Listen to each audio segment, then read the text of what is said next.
Gas সংকট নিয়ে আরও খবর জানাতে রাজধানীর মালিবাগ থেকে যুক্ত আছেন সহকর্মী কামরুল হাসান জনি। জনি জানাবেন, চাহিদার বিপরীতে গ্যাস মিলছে কতটুকু, আর চালক এবং গ্রাহকরা কি বলছেন?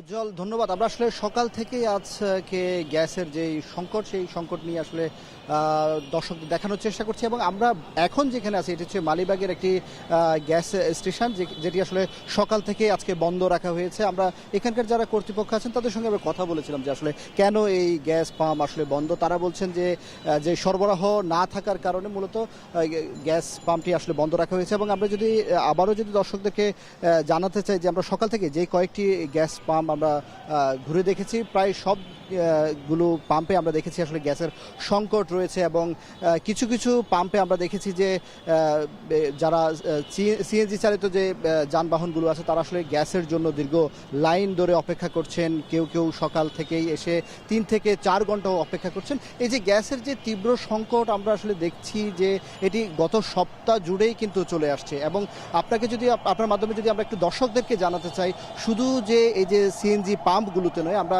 কিছু এখানকার নাগরিক যারা আছে স্থানীয় তাদের সঙ্গে আমরা কথা বলেছিলাম। তারা বলছেন তাদের বাসা বাড়িতে আসলে এই যে গ্যাসের যে সংকট, এই সংকটটা আসলে তীব্র হচ্ছে, এবং বিভিন্ন বাসা বাড়িতেও তাদের দিনে 2 ঘন্টা কিংবা 2.5 ঘন্টাও আসলে তারা গ্যাস পাচ্ছে না।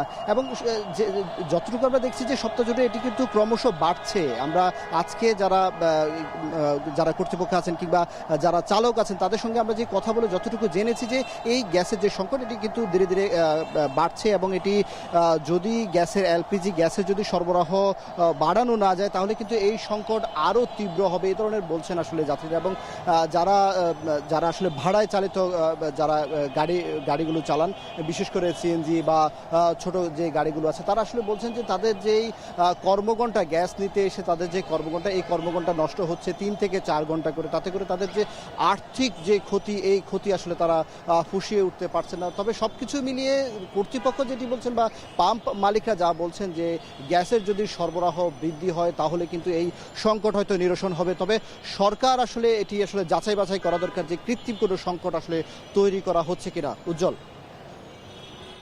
রাজধানীর গ্যাস সংকটের খবর জানাচ্ছিলেন কামরুল হাসান জনি।